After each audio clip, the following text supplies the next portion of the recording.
여러 심리학 연구의 내용을 보면 사람이 어려움 또 위기의 시기에 용기와 침착함을 유지하는 것이 얼마나 중요한가를 알 수 있습니다.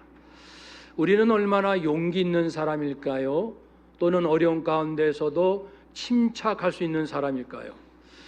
이 용기라는 것은 어떤 목적, 목표, 또 진실하고 선하고 의로운 일을 위하여 아무리 두렵고 고통과 어려움이 온다 할지라도 그것과 맞설 수 있는 능력, 그것이 용기입니다.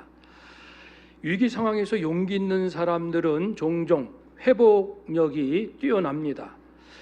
한 연구에 의하면은 코로나 때 우리 많은 의료 종사자들 수고 많이 했는데 그 중에서도 용기를 보인 사람들, 환자를 치료하기 위하여 필요한 위험을 감수한 사람들이 그렇지 않고 소극적이었던 사람들에 비해서 훨씬 불안과 우울증 증세가 줄어들었다라는 보고가 있습니다. 용기는 내 마음을 이렇게 잘 건강하도록 붙잡아주는 힘이 있어요. 침착한 것은 또 어떨까요? 침착하다는 것은 스트레스가 많거나 혼란스러운 상황에서도 마음의 감정을 평안하게 유지하고 그 감정적인 평형을 안정하게 유지할 수 있는 능력이 침착함입니다. 침착한 사람은 더 명확하고 합리적인 결정을 잘 할 수 있고요. 심박수, 혈압이 줄어들고 공황 상태에서도 위험한 행동을 할 수 있는 경우가 훨씬 최소화됩니다. 그래서 재난심리학, 조직심리학 연구에 의하면은 이처럼 위기 상황에서 용기와 침착한 사람들은 자기뿐 아니라 다른 사람도 잘 보호하고 효과적으로 결정을 잘 내릴 수가 있다. 예를 들면 금융위기, 자연재해, 공중보건 비상사태 등에서 그런 성공적인 모습을 볼 수 있습니다. 그렇습니다. 지금 우리가 사는 이 시대가 얼마나 예측하기 어려운 다양한 위험 요소가 매일같이 밀려오는가 우리는 경험하고 있지요. 이 속에서 사람들은 얼마나 불안해합니까? 그 사람들은 불안한 가운데 제일 먼저 생각하는 게 돈이거든요. 우리 재산이 얼마일까? 여기에 따라 이제 마음들이 많이 흔들리죠. 그렇지만 우리 그리스도인들은 어떠합니까? 우리는 이런 어려운 상황에서 과연 용기 있는 사람, 침착한 사람일지를 살펴야 하겠습니다. 그래서 오늘 이제 말씀을 통해서 믿음의 사람은 어떻게 그렇게 용기 있고 차분하면서 환경은 혼란스러워요. 그런데도 고요한 가운데 하나님의 뜻을 잘 분별해서 갈 수 있을까? 그런 은혜를 기대해 봅니다. 계속해서 사도행전, 사도 바울의 선교 이야기를 나누고 있습니다. 사도 바울 1차, 2차, 3차 여행을 마치고 드디어 설레이는 마음으로 예루살렘에 이제 도착하려고 합니다. 그곳에 가서 내가 그동안 고생하며 선교의 그 결과 귀한 열매들을 보고해야지. 우리 성도들이 얼마나 좋아할까? 그런 설레이는 마음으로 드디어 예루살렘에 도착했습니다. 예루살렘에서 4일을 머물렀습니다. 첫째 날은 그냥 쉼으로 지냈고요.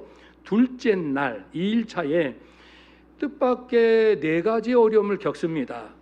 물론 이제 바울은 예루살렘 교회에 도착했으니까 그 교회 지도자들 장로 야고보 만나서 그동안 선교 보고를 했습니다. 성령께서 이방인들을 이렇게 구원하시더라고요.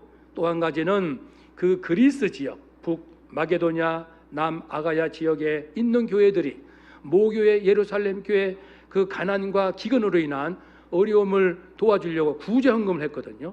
이것을 또 잘 전달을 했습니다. 여기까지는 좋은데 아니 그만 예루살렘 교회 안에 교회 밖도 아니고 교회 안에 있는 성도 중에 그 모세 율법을 철저히 지켜야 되는 거 아니냐라는 생각이 여전히 강한 성도들이 있었습니다. 물론 사도행전 15장에서 이건 다 정리가 됐습니다. 이방인이 다 구원받을 수 있다. 그들이 할례 받을 필요는 없다. 율법의 모든 것들을 강요해서는 안 된다. 그랬지만 신학적으로 정리됐다고 해서 오랫동안 젖어들었던 유대교의 문화랄지 관습이 하루아침에 바뀌지 않거든요. 그러니까 여전히 거기에 매여 있는 그런 과도기 상황이에요. 그런데 그래서 그 유대주의적인 성도들이 바울을 굉장히 못마땅히 여겼기 때문에, 이미 다 소문은 들었기 때문에 안 좋은 감정과 편견으로 험악한 분위기가 교회 안에 형성이 되었습니다. 그렇게 해서 이제 우리 바울의 선교 원칙 중에 본질을 위해서는 내 목숨을 건다. 그러나 그렇지 않는 부분에 대해서는 믿음이 연약한 자, 미성숙한 자 또는 믿음이 연약한 자를 위해서는 내가 기꺼이 내 자존심이나 또 내가 주장할 수 있는 바를 내려놓고 그분들의 눈높이에 맞춰줘서 그분들 마음 불편하지 않게 하겠다라는 원칙이 있습니다. 그렇게 해서 율법에 의한 정결 의식을 이제 치르게 됐죠. 안 해도 되지만 그들의 마음을 보호해주기 위해서.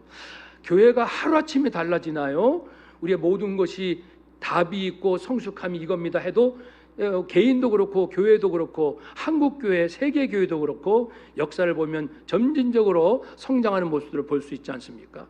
그러면 누군가는 기다려줘야 되고 누군가는 눈물로 기도해야 되고 더 많은 수고가 필요하죠. 그래서 이제 공동체가 조금씩 성장하는 모습을 봅니다.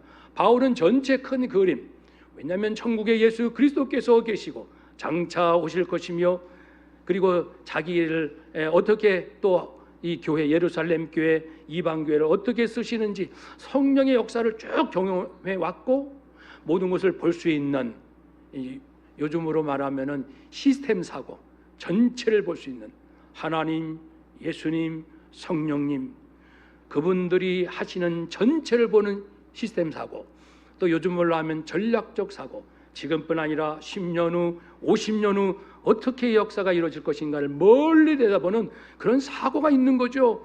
그렇게 해서 기꺼이 자존심 다 내려놓고 그들의 마음에 맞춰 주었지요. 이렇게 해서 위기가 1차 넘어갑니다. 그러나 2차 위기는 정결의식이 끝날 즈음에 이번에는 교회는 아니에요. 그 3차 전도 여행 때 만났던 그 소아시아의 유대인들이 여기까지 몰려와 가지고 또 바울을 해하려고 합니다.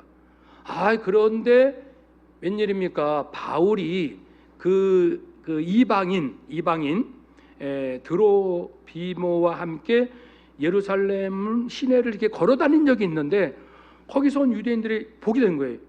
그래 놓고는 이제 이것이 추측 모함으로 발전돼서 바울은 그리스 사람들을 예루살렘 성전에 데려갔다라고, 이제 인지 왜곡 아닙니까? 네, 추측이고 근거도 없고. 그래서 우리는 이 오해를 풀기 위한 1, 2, 3, 4 예전에 우리가 외운 적이 있어요. 1. 일단 듣자. 2. 이해하자 속마음을. 3. 삼가자 추측을. 4. 사실을 확인하자. 5. 오해를 풀자. 그러니까 이들이 충동질 하니까 다른 사람들도 이제 감정이 격해져서 사실을 확인해야 되는데 과연 그리스 사람들이 바울과 함께 성전에 들어갔느냐 안 가, 팩트를 확인을 못하고 그냥 이제 흥분돼 가지고 아주 험악한, 그래서 바울이 성전 밖으로 끌려 나가서 몰매를 맞으며 죽을 뻔하게 됩니다. 두 번째 위기입니다. 이제 세 번째는요, 다행히 이제 그 치안 책임자가 천부장이 이러면 안 되겠다 해서 바울을 얼른 빼가지고 병영으로 이제 보호하려고 했지요. 그래서 군 병영으로 데려가려고 층계에 오르는 그 순간 군중들이 여전히 격렬하게 이제 폭행을 합니다. 이제는 이제 물리적으로 이제 이렇게 데려가는 거기에 이제 폭력을 가하는 거죠. 이 악한 자들은 항상 폭력을 행합니다. 마귀의 전략은 그렇습니다. 말씀이 없는 자를 찾아요. 그러니까 하나님의 진리가 없는 자를 찾아다닙니다. 그렇게 해서 그 사람의 욕망을 부추깁니다. 탐욕. 야, 나는 이런 사람 될 거야. 이걸 이룰 거야. 이걸 이제 부추겨요. 이제 그게 신이 되는 거죠. 그 다음에는 그것을 이룰 수 있는 방법들을 찾게 만들어요. 그렇게 하고 그 다음에는 이 자기 방법을 방해하는 사람을 이제 공격합니다. 해야 합니다. 그러기 위해서는 나쁜 소문을 만들어내요. 그리고 자기가 한 것은 감춥니다. 그리고 이제 이런 잘못을 자기만 하는 것이 아니라 다른 사람도 이렇게 나쁜 짓을 하도록 계속 부추기 위해서 이것이 이제 마귀의 아주 전형적인 전략이거든요. 그게 이제 아담한테도 그랬고 이스라엘 역사 내내 이게 반복됩니다. 그러니까 우리는 영적으로 깨어서 이제 한 단계 한 단계 넘어가면 안 되는 거죠. 마귀의 속삭임에. 이 사람들은 넘어간 거 아닙니까? 그래가지고 이제는 폭력. 그래서 마귀는 꼭 폭력을 행합니다. 언어 폭력, 물리적 폭력 또는 물질적 폭력. 이 힘으로 이제 밀어붙이려고 하죠. 그러면서 이제 들어가려고 하는 바울의 뒷모습을 향하여 바울을 없애버려라, 크게 죽여라 소리를 칩니다. 아무리 이제 바울이 강심장이라 할지라도 그러면 이제 떨리죠. 네 번째 위기입니다.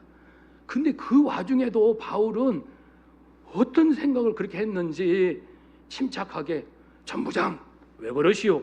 제가 이 진영으로 들어가기 전에 나를 해하려고 이 사람들에게 내가 왜 무엇을 했는지 좀 변명할 수 있는 시간 좀 주시오.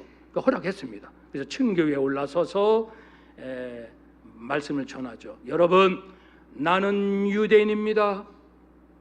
그리고 율법을 철저히 지켰습니다. 여러분도 알지 않습니까? 오직하면 내가 예수 믿는 사람을 잡아 죽이려고 했겠습니까? 이러한 열정을 여러분도 아십니다. 그런데 담메색으로 가는 길에서 부활하신 예수님을 만났고 그분께서 나를 부르셨고 그리고 사명을 주셨습니다. 이방인에게 복음을 전하라. 그래서 내가 이렇게 복음을 지금까지 전하고 있는 것입니다. 이렇게 이거는 영적 사실이죠. 팩트. 주님과 주고받은 영적인 사실. 이것을 얘기를 하니까 이 세계를 모르는 이 유대인 무리들이 어떻게 합니까? 고함을 지르고 이런 놈은 없애버려라. 살려둬서는 안 된다. 그렇게 하고 살기 등등 네 번째 위기가 오게 됩니다. 사랑하는 여러분, 그러니까 이 2일차 예루살렘의 첫날은 이제 잠 쉬고 둘째 날 이런 일들을 당하는 거예요. 기쁨을 가지고 왔건만. 다음 3일차 되었습니다. 이제 천부장이 안 되겠다. 이거 내 힘으로 좀 한계가 있으니까 유대교 지도자들을 모으자. 그래서 바리새파와 사두개파 두 그룹 지도자를 모았습니다. 그래가지고 이제 바울을 신문해 보라, 뭐 그런 의미죠. 근데 바울은 또 그 와중에 또 얼마나 침착한지 번뜩이는 영감이 떠올랐지요. 바리새파 사람들은 부활을 믿고 사두개파 사람들은 부활을 안 믿어요. 바리새파 사람들은 그 나름대로 종교적으로 경건하게 살려는 사람들이고 사두개파 사람들은 현실적이고 로마 제국과 타협하고 정치적 경향이 있거든요. 아주 성격이 다릅니다. 근데 지도자 그룹이에요. 그래서 바울이 얼른 예수 그리스도의 부활을 얘기하는 거예요. 여러분, 이제 그들 앞에서 예수님의 부활, 예수님은 죽으셨다가 다시 살아나셨습니다. 아니나 다를까 부활이 어디 있어? 부활이 있지. 자기 안에서 이제 내분이 일어나면서 사두개파 사람들이, 왜냐하면 이제 자기들은 부활을 안 믿으니까 부활을 주장하는 바울에게 달려 들어가서 그를 이제 아주 해하려고 폭력으로 위협합니다. 이것이 다섯 번째 위기입니다. 하나님의 복음을 전해도 주먹이 날라오고 그리고 악을 행한 적도 없는데 모함을 받고 그러다가 이제 다음 날이 됐습니다. 마지막 날이죠. 예루살렘의 4일차 더 위험천만한 일이 기다리고 있습니다. 뭐냐면요, 이렇게 해도 저렇게 해도 먹히지가 않으니까 40명이 작정하고 우리가 바울을 죽이기 전에는 아무것도 먹거나 마시지 않겠어. 결심한 사람이 쫙 모여가지고 이제 음모를 꾸밉니다. 음모. 그렇게 해가지고 대제사장들에게 속삭입니다. 대제사장, 당신들이 천부장에게 이렇게 말하시오. 우리가 바울을 좀 더 신문할 일이 있으니 자, 그 병영에서 좀 우리 바울을 내주시오. 보내주시오. 밖으로 좀 내보내주시오. 이렇게 좀 얘기하세요. 왜냐하면은 그렇게 해서 바울이 나오면은 길에 있다가 숨어 있다가 이제 죽이려고 하는 것이죠. 이것이 마지막 위기입니다. 우리가 한치 앞을 알 수 있을까요? 그러니까 우리 인생도 그렇죠. 사실 이것만 해결되면 좀 편안하게 살만한데 뜻하지 않는 어려움, 뜻하지 예기치 못했던 아주 곤란한 상황들이 계속 오는 것 같아요.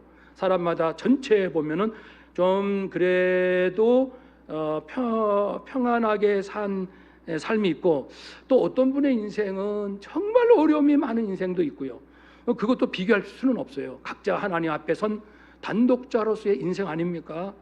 아무튼 이렇게 마지막 40명이 벼르고 있는데 천만다행으로 바울의 조카가 이 사실을, 정보를 알게 됐어요. 그래 천부장이 알려줬어요. 천부장이 깜짝 놀라고 안 되겠다, 이러다가는 바울이 죽겠구나 해서 그날 밤 9시에 군사들을 붙여가지고 어서 속히 가이사랴, 그러니까 예루살렘에서 서쪽으로 지중해 아닙니까? 지중해에 있는 해안 도시 가이사랴로 보내기로 합니다. 빨리 가이사랴로 이송하거라, 그렇게 했습니다. 여기까지가 예루살렘에서 있었던 사건입니다. 우리 사랑하는 바울 선생은 어떻게 계속되는 불안과 위기 속에서도 그렇게 담대하고 침착하게 복음을 전할 수가 있었을까? 왜 그랬을까요? 어떻게 가능했을까요? 그것은 바로 소명감, 사명감. 한번 따라 합시다. 소명감과 사명감. 소명감이라는 것은 하나님께서 나를 부르셨어요. 누구? 나를 부르셨어요. 이게 소명입니다. 그러니까 그리고 사명은 나에게 이런 일을 맡겨 주셨습니다. 일에 대한 확신, 사명감입니다. 바울은 이런 소명과 사명감이 아주 투철하고 확실했던 분이죠. 소명과 사명감이 투철한 사람은 좀처럼 흔들리지 않아요. 어떤 큰 인생의 방향을 향해서 갈 때, 그리고 회복력이 빨라요. 누구나 흔들리죠. 상처도 받고 슬럼프에도 빠지고. 그런데 이런 사람들은 회복력이 빠르고, 그리고 그 거룩한 기쁨을 누립니다. 하나님께서 나를 부르셨고 내게 일을 맡기셨다라는 데서부터 출발한 성도는, 그렇지 않는 일반적인 사람도 어떤 일을 이루면은 성취의 기쁨이 있죠. 자랑거리가 있고 또 자존감도 높아지고. 그러나 거룩한 소명과 사명감에 충만한 성도가 어떤 일을 이룰 때는 하나님께서 주신 은혜이기 때문에 하나님께 감사드리고 하나님과 기쁨을 나누고, 하나님께서 이번뿐 아니라 더 놀라운 일들도 이루어질 소망이, 밝은 소망이 있으니까 거룩한 기쁨이 막 채워지는 거예요. 근데 하나님 없이 열심히 살아서 뭔가 이룬 사람은 그 자랑거리는 있을지 몰라도 하나님이 주신 거룩한 기쁨을 누릴 수는 없는 거죠. 소명과 사명감이 충만한 사람은요, 이제 주변 사람에게도 선한 영향을 미칩니다. 하나님으로부터 시작하지 않은 사람은 그 자기 자랑에 그치는 거예요. 그것을 다른 사람에게 영향을 미칠 수 있어요. 나도 이렇게 해서 성공할 수 있어. 나도 이렇게 하면 똑똑할 수 있어. 나도 이렇게 하면 뭘 잘할 수 있어. 그런 영향을 미칠 수는 있지만, 나의 모습을 통해서 하나님에 대하여, 예수님에 대하여, 진리에 대하여 눈을 못 뜨고 관심도 갖지 않고 하나님과 반대로 멀어지는 인생으로 끌고 갈 뿐입니다. 그러나 성도가 이 소명과 사명감이 충만하여 무엇을 하든 하면 그 안에서 간증이 나오고 하나님의 하신 일을 고백할 수 있고, 주께서 주신 음성을 듣거나 깨달음으로 살아왔던 것을 나눌 수가 있습니다. 예를 들면 자식, 아들, 딸을 출생했다 할지라도 엄마 아빠가 아무 생각 없이 임신하고, 그리고 이제 뭐 세상적인 방식으로 태교하고, 그래서 태어나고, 그래서 기쁘고, 또 이제 세상적인 방식으로 자식을 키웠어요. 그러면 그 나름대로 기쁨은 있어요. 그러나 하나님께서 이 자녀를 주셨다. 하나님 내게 자녀를 주세요. 하나님이 주셨구나. 하나님께서 이 자녀를 통하여 하나님의 영광을 받기 원하시는구나. 이런 맥락이 없으면은 그 자녀를 세상적으로 아무리 훌륭하게 키웠다 할지라도 그 자녀 양육을 통하여 하나님께 영광이 드릴 게 없는 거죠. 우리는 그렇게 해서는 안 되겠죠. 우리 바울 선생은 언제 소명감과 사명감이 분명했을까요? 그것은 처음 만났을 때부터 우리는 이제 특히 모태 신앙인 분들은 부모의 권유나 이거 따라서 유치부, 중고등, 아동부 다니다 보면은 내가 언제 정말 주님이 나를 부르셨고 또 내게 어떤 사명을 주셨는지 모르는 적이 많죠. 어느 순간 서서히 될 경우가 많으니까. 그런데 이제 늦게 믿으신 분들은 이게 분명한 경우가 많죠. 바울도 그렇습니다. 예수님 믿는 사람 핍박했던 그가 사도행전 9장에 자기 신앙 고백을 한 것처럼 담메색 가는 길에 부활하신 예수님께서 나타나셔서 네가 왜 나를 핍박하니? 나는 네가 핍박하는 나사렛 예수니라. 그렇게 하면서 너는 나의 택한 그릇이라 말씀했습니다. 한번 더 합시다. 너는 나의 택한 그릇이라. 아멘. 우리도 그 말씀 한번 들으면요 진짜 인생의 대지진이랍니다. 주님이 나를 부르셨어. 주님이 나를 내 아들이라 부르셨어. 저도 얼마 전에 말씀드린 것처럼 힘들고 어려울 때 하나님이 그러셨거든요. 저한테 너는 내 아들이다. 나는 너의 아버지다. 염려하지 말라. 네가 염려하면 내 마음이 아프단다. 와, 그 네 가지 음성으로 늘 염려는 있죠. 살다 보면. 그런데 그 신기하게 그 체험 뒤로는 이게 투명 막 같은 게 우리 비눗방울 하게 있잖아요. 투명 막 같은 게 저를 이렇게 둘러싸는 듯한 느낌이 있어요. 그래서 이 걱정거리, 염려거리가 오다가 퉁 하고 튕겨 나가는 이런 느낌이 있는 거예요. 그러니까 예전보다 훨씬 염려, 근심, 걱정하는 마음이 오다가 떠나는 듯한 이런 게 느껴지는 거예요. 얼마나 감사한지 모르죠. 그래서 우리 예수님은 바울아 너는 내가 택한 나의 그릇이다. 그렇게 말씀을 하셨고요. 또 26장에 나온 간증에 의하면 또 자세한 내용이 나오죠. 바울아 너는 나의 종이다. 나의 증인으로 삼을 것이다. 이스라엘과 이방인들에게서 내가 너를 건졌고 다시 그들에게 보낸다. 이방인들에게 복음을 전하라. 그들 눈을 뜨게 하라. 어둠에서 빛으로 사탄의 권세에서 하나님께로 돌아오게 하고 그들에게 죄사함을 선포하고 그들이 예수 잘 믿어서 하늘의 거룩한 기업을 얻게 하리라. 너를 통하여 이방인들이 구원받고 하늘의 신령한 기업을 받게 하리라. 사명. 그러니까 이제 주님이 나를 부르셨어요. 소명. 나에게 이방인 선교를 맡기셨어요. 사명감이 확실하죠. 이런 마음이 이제 계속 됐던 거예요. 그래서 에베소 교회 사역할 때도 내가 거기 갔다가 후에 로마로 가야 됩니다. 그런 고백도 했어요. 이제 거기까지 복음을 전해야 될 겁니다. 또 지난주 우리 말씀이 그 예배소 교회 장로들을 초청해서 밀레드에서 고별 설교한 내용이잖아요. 지난주 설교가 거기에서도 이제 그 장로들에게 부탁을 했죠. 그러면서 자기 고백도 했죠. 나는 이제 성령에 매여 예루살렘에 갑니다. 성령께서 나를 이끄심으로 나는 기쁨으로 순종함으로 예루살렘에 가는데 거기에서 무슨 일 당할지는 알지 못합니다.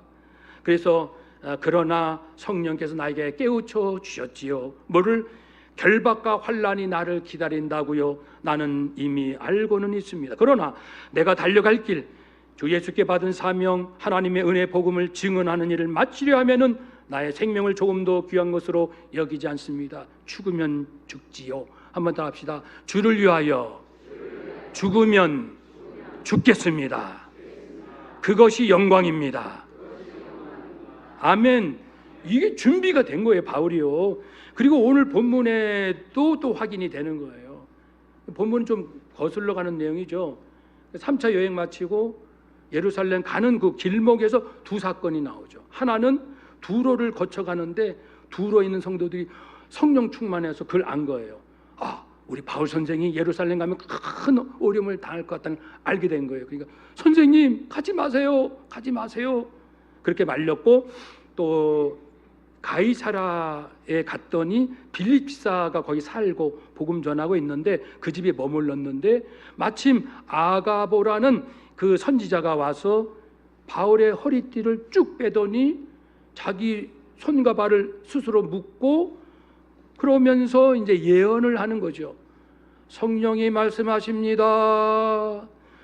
예루살렘에서 유대인들이 이같이 이 띠에 허리띠에 인자를 결박하여 이방인의 손에 넘겨줄 것입니다. 그러니까 들었던 그 빌립비서 가족들과 또 이 선교 일행들이 그걸 듣고, 야, 우리 선생님 반드시 붙잡히겠구나, 예루살렘에서 큰 일을 겪겠구나, 큰 어려움을 막 말립니다. 올라가지 마세요. 아마 울다시피 그랬을 거예요. 선생님 사랑하니까 예루살렘 가지 마세요. 그럴 때 이제 13절 말씀, 여러분이 어찌하여 울어 내 마음을 상하게 합니까? 나는 주 예수의 이름을 위하여 결박당할 뿐 아니라 예루살렘에서 죽을 것도 각오하였습니다. 이미 각오한 자는 세상 천국이에요. 각오가 안 되니까 두렵고 떨리고 불안하고 초조하고, 그래서 온갖 아름답지 못한 일을 하는 거예요. 왜 우리가 불안하고 초조하고 무엇을 근심하고 걱정합니까? 정말 주께서 나를 부르셨고 내게 이 거룩한 일을 맡겼다는 사명감이 충만했다면 달라졌겠죠. 그리고 오늘 또 23장 11절 말씀에 내일이면 40명이 죽이려고 기다리고 있잖아요. 근데 그날 밤 예수님께서 바울이 이제 극도로 탈진하고 아무리 그런 믿음이 있어도 그냥 짓눌리잖아요. 다시 한번 직접 나타나십니다. 그래서 23장 11절 우리 함께 읽읍시다. 23장 11절, 그날 밤에 주께서 바울 곁에 서서 이르시되 담대하라, 내가 예루살렘에서 나의 일을 증언한 것 같이 로마에서도 증언하여야 하리라 하시니라. 바울아, 가장 가까이 늘 계셨지만 얼마나 이 주님도 애가 타셔. 바울아, 바울아, 너는 예루살렘 로마에서도 나를 증언한다. 다시 바꿔 말씀드리면 너 예루살렘에서 죽지 않아. 너는 로마까지 반드시 간다.